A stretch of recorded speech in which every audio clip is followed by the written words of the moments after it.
All right, so incredibly excited to have this time. I always want to talk a little bit about, as we dive into language arts and teaching children's literature through language arts. I think it's nothing more important than being able to talk about this battle that we're currently facing. We as in adults, teachers, soon-to-be teachers, and more importantly, children. Sadly, we are in a time where the American Library Association is reporting the highest number of recorded book bans, censorships, and attempts at getting rid of some of our most prized possessions within literature.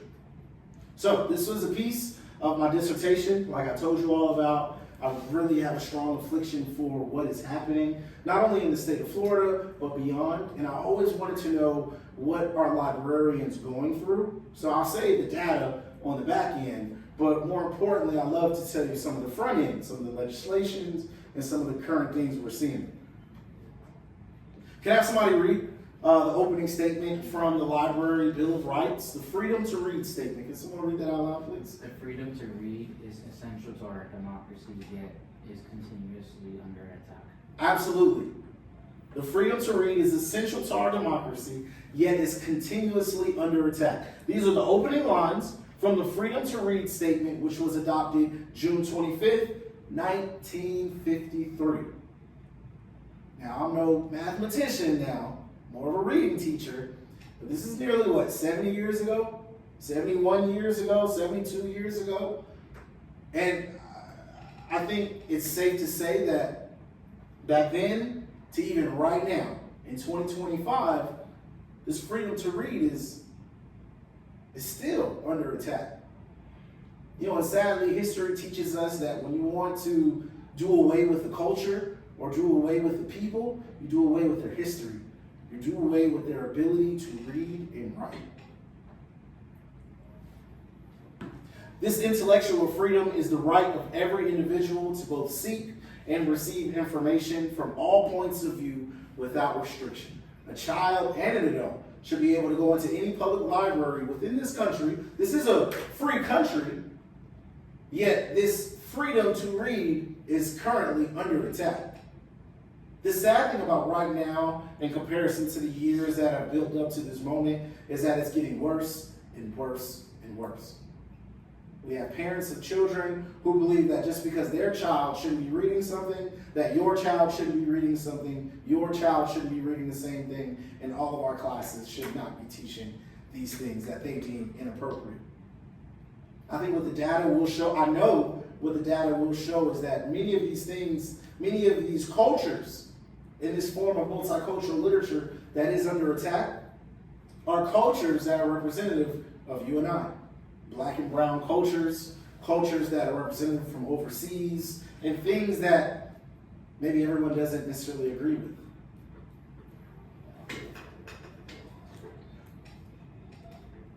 So just as I teach you all, when we deliver a lesson, we always want to talk about vocab. Because yes, your students may act like, oh, I know what that word means, oh, I know it, and then they're nodding their head as you teach, and they have no idea. So I had to do some research myself to see the differences between the word challenge, ban, censorship, and then of course burnout and incivility, which tied to the dissertation. But let's just keep it up to the top three. Bless you. So we have a challenge. When someone challenges a book, that is an attempt to remove materials from a library. You may see this within a website that's on the public library, maybe on the school district. That's how Amanda Gorman got attacked down south probably like 2 years ago when they tried to ban her book for some reason. The book of poetry, the same poem that was read for Biden's inaugural address, there were some parents who tried to ban it. And how it begins is with a challenge. Now, a successful challenge can lead to a book being banned, which means that a book that has been removed successfully after a challenge. Typically, this will take place in town halls. This may take place behind closed doors, between some governing committee that is voting on if this book should continue to be taught or made available, not only to the schools, but to public libraries. And finally, we have censorship. Censorship is the suppression of ideas and information that certain persons, individuals, groups of government officials find objectionable and dangerous. It sounds really, really scary. And it actually sounds like, all right, maybe we should have these guardrails in place to protect our children. But when we unpack the layers and we start to peel back exactly what is being challenged, banned, and censored, we start to see many of the books that we may have read growing up, written by Judy Blume, books by Maya Angelou, books by Baldwin. Some of these books that are currently, some of these books are award-winning books. Yet, librarians found themselves at the center of attacks orchestrated by conservative parent groups, right-wing media that targeted books about race, gender, sexual orientation status, and issues for removal from public and school library shelves. And many of them included threats of burning the books on the street. There were cases of that. Is anybody familiar with the book? That there is a book written by Ray Bradbury. This was like the 1960s, 50s, 60s. Anybody know the name of that book? They made it into a movie. Michael B. Jordan played it. It's a book about firefighters, a book about the future. Anyone? Fahrenheit 451. An amazing book. Well before its time. And it gives me goosebumps because that's where we are today. This book was written so long ago. And it talks about TV, flat screen TVs, TVs being on the wall, people gathering for events and house parties when all they do is stare at the TV. That it talks about this privilege to read that is restricted from all. They have firefighters, and instead of the firefighters putting out fires, the firefighters started fires. Well, what do you think they were burning? Books. They would go into homes, take the books, and burn them in the street. It's crazy. I remember when I read that book when I was in undergrad, because I was teaching for Berkeley, Miami, and that was like our book of the summer or whatever, and it blew my mind. I wasn't as like hyped up about reading as I am now as an adult, but at the same time, it kind of stuck with me, and it carried with me, because 10 years later, it's probably like 2013, 2014, we're right here. We're right back at it. And if you look, there are videos on YouTube and beyond that show conservative groups burning books. Let's take it a step further. All Boys Aren't Blue, The Bluest Eye, Gender Queer. Many of these books from well-known authors, classics like The Color Purple, Beloved, Lord of the Flies. I don't know if anybody remembers that book where the kids get stranded on the island and they kind of, tension builds, power trips. They come left and right. The Great Gatsby. So it's interesting because not all books are based on them being black, brown, or gay or straight. However, if a challenge is warranted by a conservative parent, a parent who feels as though like, that book shouldn't be there, then in 2020, 2021, a little bit past COVID, and during COVID, we started to see this rise. And people would pitch fits in town hall meetings and have their way. Yet how can it be one voice would determine the availability and the accessibility of literature for all children within a school district, within a county, within a specific zip code? How can that be when the Office of Intellectual Freedom teaches us that all rights should be afforded for children to be able to read? This data isn't too old. Now, I've been collecting this data for a couple years now.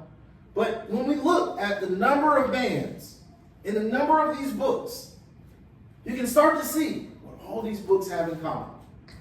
The most common books, the ones that are banned, sadly, revolve around sexual orientation. We got this one. This one made it on the congressional floor. The House of Representatives, the Senate, the House, one of them. Tango Makes Three. Anybody heard of that book? Anybody have any idea what that book is about?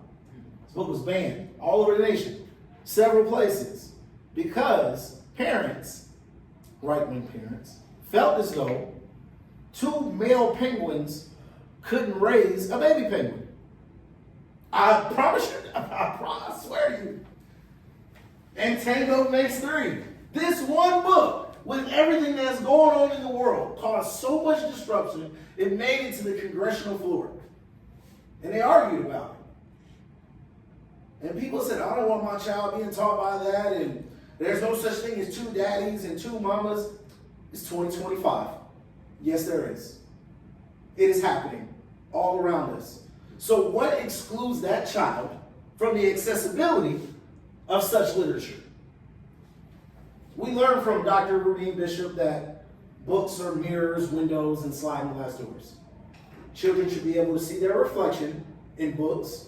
Children should be able to see windows as books because they should be able to see into someone else's life. And children should see books as sliding glass doors, meaning they should be able to step through and live through exactly what that character is living within their mind. Well, if we exclude literature that encompasses the entire perspective in different forms, in different races, in different sexual orientations, then how can we ever learn from one another? And that is what we get within many of these books, not just And Tango Makes Three, but across the entire spectrum. But I'll give you one more. How is it that books that are award-winning books from Toni Morrison and beyond, The Hate You Give, anybody seen that movie? I love it. It was a great movie. That's where my big thing came from. It was a little hard to watch. It was a little Yeah. tough to stomach. Yeah. But it started out as most great movies. Started out as a great book. But 17 bands is crazy. That's crazy. Cause like, But it's what? realistic. And this was 2 years ago. Who knows what it is now? Exactly. But yes, there are people all around. And this information is based from PEN America, American Library Association. I try to gather from different sources. But it's on the rise. And it's back on the rise.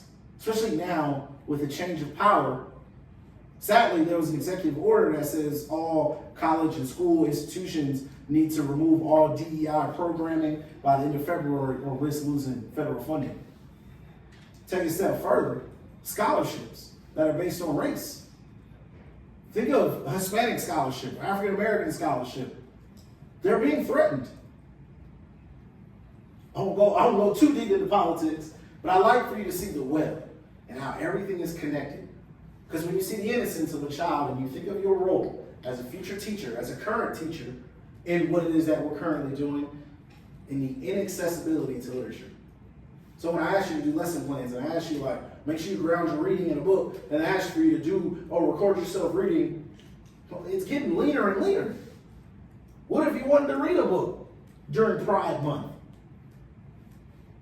These people risking their jobs to do that now.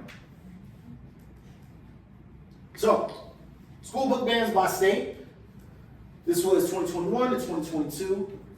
ALA reported a record 729 attempts to censor library resources, targeting nearly 1,500 books. This is all across the states.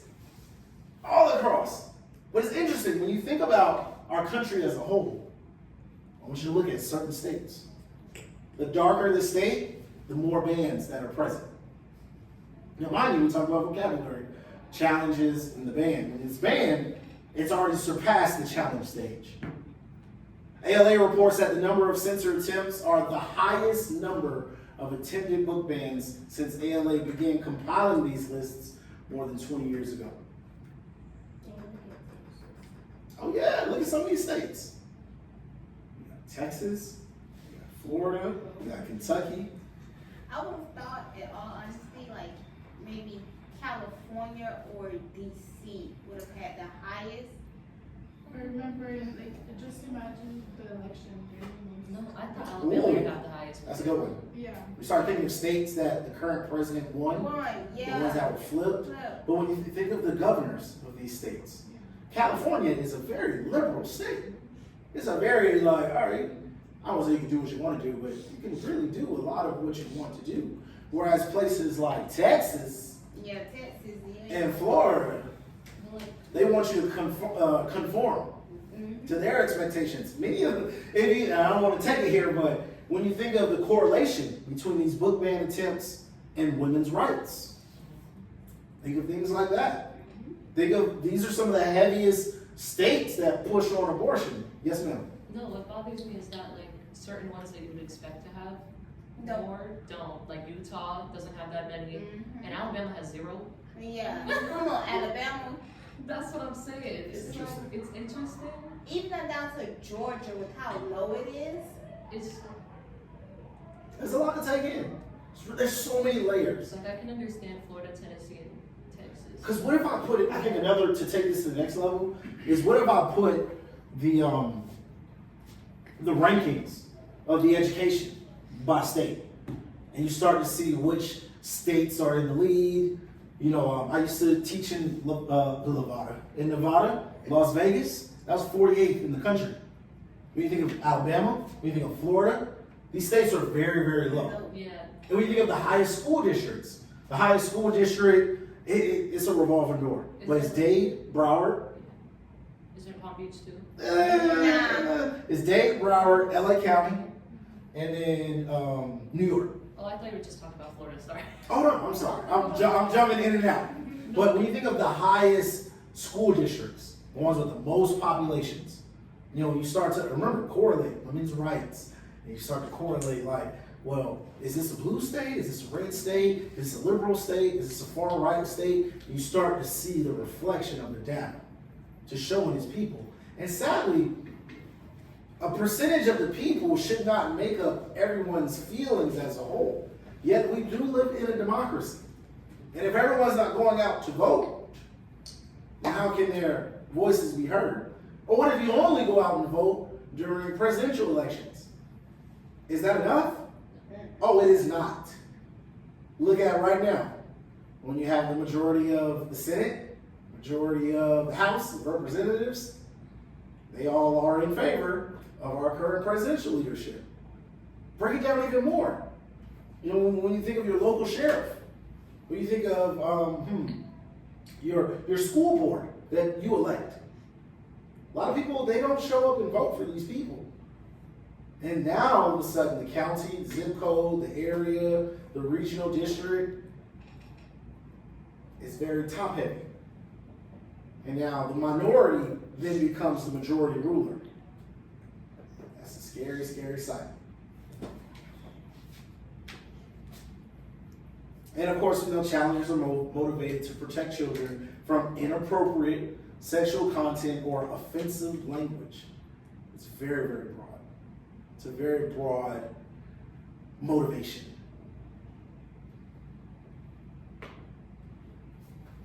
I'm a big figure person. I like you to see graphs and figures. So we see 2018, 2019, 2020, book bans and challenges in the triple digits. Well, it seems all of a sudden from 2020 to 2021, there was an 841% gain in terms of book bans and challenges. Something happened from 2020 to 2021 where more people started showing up, and we started to see many of these right-wing groups and organizations pop up left and right.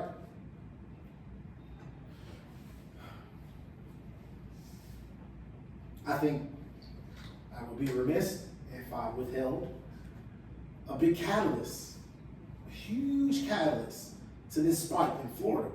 And this spike was also seen in Texas, as we noticed in Kentucky, a lot of these states that had similar thinking of control. House Bill 7, which was signed on April 22nd, 2022, prohibits any feelings of guilt or anguish brought upon by employee training and or academic instruction. So this lit the match for censorships to continue to rise, for books to continue to be banned and challenged so much that Ron DeSantis had to walk back this and say that, some of the books are being just challenged for no reason. Yes, I do think we've gotten a little out of hand with some of our book bans and challenges. Well, when you light the fire, when you strike the match, the Stop Woke Bill is what it was also called. But I want you to understand this is beyond just the books that you teach, that we read from. This also talks about DEI training, talk about critical race theory. Imagine if we no longer had these conversations about what someone else may be feeling or went through simply because of the guilt or anguish that's brought upon. I had many tough conversations where I didn't feel well, but it was nice to know what my counterpart, what my colleague was going through. Or maybe how I come off to them. Or how small-minded I may become in conversations where I know not to have. Indoctrination was the term that he used. It's the term that we hear over and over and over again. And I remember when we were talking about the history of children's literature, and we talked about how the Puritans were indoctrinating children and pretty much everyone else because that was the basis of reading, teaching the Bible. Fast forward a couple hundred years, there are many states that are pushing for the Ten Commandments to be posted in every classroom. So it's interesting how we pick and choose forms of indoctrination, things that are represented versus the heritage and cultures of many of our students, and sharing these cultures with other students as we know diversity runs rampant. The moment a child steps in kindergarten, they are faced with, oh, these students don't quite look like, everyone doesn't look and sound like me. Everyone doesn't look and sound like my brothers, my mother, my sister, and my father, especially if they attend the public school. And that's very interesting. I want y'all to remember that. When a child goes through, what if that child ever went to pre-K or Head Start? Kindergarten is their first time truly out of the house and really having to work with other people, sitting at table groups that do not resemble their skin tones, their colors, their dialect, their jargon, their culture, their heritage. So I will always lead with culturally relevant teaching and making sure that you include all children and creating a safe space. The environment is totally in your control. It's totally in your control as you lead the classes of your very own. So, I gave you a document, a little sheet of paper. Can you flip it over for me, please? This is my last slide. The children rights to read. Can somebody read the very first one for me? Children have the basic human right to read. Children have the right to read. Does anyone disagree? No. It's up to that child to decide what they want to read, what excites them. The easiest way to turn a child off from wanting to read is you make them read. You treat reading like it's a punishment instead of a privilege. You know, 150 years ago, you were beat if you learned how to read. Even if you didn't know how to read, if you were caught with a book, 40 lashes. This is just 150 years ago. What's the next one? Children have the right to access text in print and digital formats. They should have the option. Print it out. Put it on the big screen. Just how in this class, I try to switch things up. Yeah, I know you might lose that, or you might put that page somewhere safe. I have that hanging up in my office. I always remind myself that children have every right to access literature. Can someone read number 3? Children have the right to choose what they read. Leave it up to them. One of my little tricks at getting kids to read, of course, you have to get to know your children. I had this one child, Christian Klugu. Ooh, he was a handful. He's grown up now. This is 3rd grade, this is 5th grade. It was tough. But the more I got to know him, the more I understood what he liked. He had a thing for polar bears. Loved polar bears. So I know if I come up with a spread of different books about polar bears, it would encourage him to read. You gotta play the game. Hey, I was thinking about you this morning as I was in the library. Hey, man, why don't you pick out something that you might like? Number 4.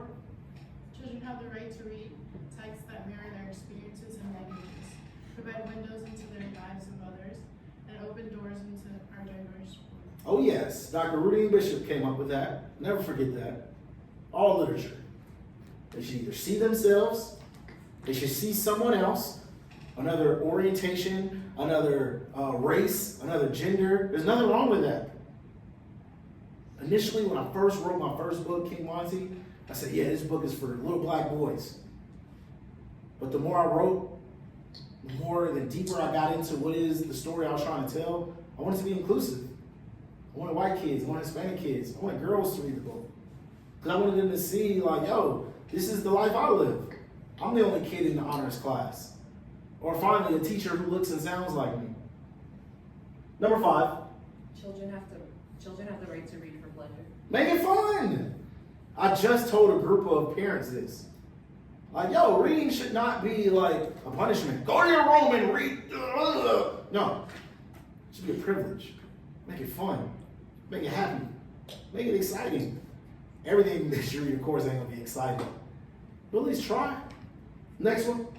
Children have the right to supportive reading environments with knowledgeable literacy partners. Ooh, I love it. Sounds like buddy reading. But it also talks about what we just talked about, which occurs at the horseshoe table. I believe you gave an acronym for it, DL. DI, DI. Can you tell us what that means again? differentiating instruction. Differentiated instruction. Support them. Everybody's not going to be able to read through Wonder by R.J. Palacio. It's just, it is what it is. Even if it's a whole room full of fifth graders, it's going to be somebody in there that's struggling. So you got to figure out, how do I support them? How do I bring them to the level that the state of Florida, or whatever state that you're teaching in, says that they should be at right now? How I always approach teaching is, how can I get them to surpass that? I'm not preparing you for fourth grade. I'm not preparing you for fifth grade. I'm preparing you for life ahead. These are the conversations that I have with my students. Let's keep it on going. Let's finish the list. And I'll let you go. What number are we? Was it 6? 7. 7. Children have the right to extended time set aside for reading. Build it in. Yeah, you got your math block, you got your homeroom block, your computer lab block. Bless you. But make sure you have your independent reading block. Give them time. Let them lay on the floor. Create a little corner with a beanbag. All right, if you get enough points during the week, I'll let you sit in the chair when it's time to do independent reading. Oh, really? All right, cool. If you can stay on green for 5 straight days, then I'll give you 10 minutes in the chair. How are you going to manage your classroom? But you don't want to be a tyrant as a teacher. You want to be loving, gentle, receptive. I listen to you. I'll give you choices. I always give children choices. Next. Children have the right to share what they learn through reading by collaborating with others locally and globally. I love it. I can take that 1,000 different ways. Number 1, these are additional reading standards, Common Core standards. Remember I told you how to stack them? So not only are we reading, but now we're also doing speaking and listening. But I love how they said locally and globally. What's another way? Bonus question. What's another way we can get children to communicate with people outside of the classroom? Oh, I like it, online. But give me something, online's a scary place. What's something that's a little bit more controlled? Within their household? Okay. Yeah, we may have them interview their parents, somebody that a job they really like. But what is something we can do together? Pen pal? We can have a pen pal. So what we used to do a lot, I don't know if it was like our Veterans Day, Memorial Day, one of those holidays in regards to our service, I'd pick a base and I'd have the children write to the base. So they'd write to different people within the military. You know, of course, they don't really know who they're writing to, but they may be writing to a different branch. We had Nellis Air Force Base, which was nearby. So I want to say we talked about like Christmas, and they asked blank questions. What are you gonna do for Christmas? Well, my family's from this state, so we're gonna go there. Something very basic. That's writing. And that's getting kids to like communicate with other people. There's a lot of people who don't even know how to write a letter, mail a letter. They don't know where a return address goes. They don't know where the sender's address goes. They don't know about a stamp, an envelope, all of those things. And as we continue to move through life, technology will continuously take its place. But there's nothing better than getting a child to communicate outside of the norm. Because who else do you think is asking them to write, mail a letter? Maybe the abuelo, maybe mom or dad, maybe. But I guarantee you, that entire class is somebody in there is like, I've never written a letter. Or just written something down for love. And not so much as for a grade. So we got 3 more? What are we on, 8? No, we're on 9, right? Yeah, 9. Children have the right to read as springboard for other forms of communication, such as writing, speaking, and visually representing. I think that goes hand in hand with what I just shared. They have that right. to be able to expand upon what they're thinking and sharing it with other people.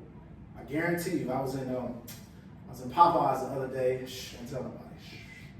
I was definitely going to get some food. We're at a place where like people were walking into Popeyes. Where's my phone? Can I see your phone? They just walk up to the front desk and they just go like this. They just go like this. Just go like this. I mean, of course, like, yeah, this is my order. Yeah, scan the QR code. But many people don't even say hello. Don't even say, hey, how you doing? There's nothing worse if you come and talk to me and you don't say hello. You don't have to like give me this long spiel like, how's your mama? How's your daddy? You gotta do all that. But ask how I'm doing. Ask if I have a moment. And we don't want to have some super long conversation with the cashier, but say hello. And there are many people who wouldn't. And I sat there and I watched different, takeout delivery people picking up their order, wouldn't even greet the cashier. Wouldn't even say thank you, please, none of that. But that's why y'all are here. So you're gonna teach children how to use manners. I only respond to people who raise their hands. Or when you say yes sir and yes ma'am, right back to them. They be like, whoa, Mr. Wood, nobody's ever talked to me like that. It's real. Because it's not how we really talk out in the neighborhood. I mean, me, that's how I catch a lot of people off guard. I be like, good sir. They be like, let's see. He's giving me respect, so I guess I gotta give it right back to him. There's so many children who go down. Can somebody bring us home?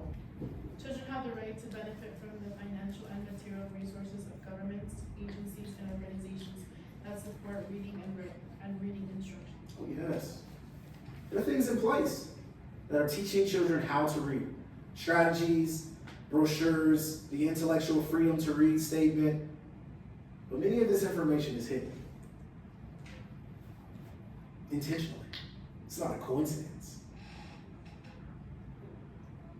The greatest fear of a people is their hope in their education. If you strip away the ability to educate someone or someone to become educated, eventually they'll lose hope.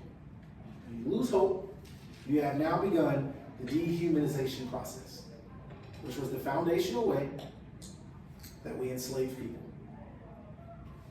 It's the earliest known form. You want to get somebody to become a slave? You break them down. You dehumanize them in a way where they just have lost hope.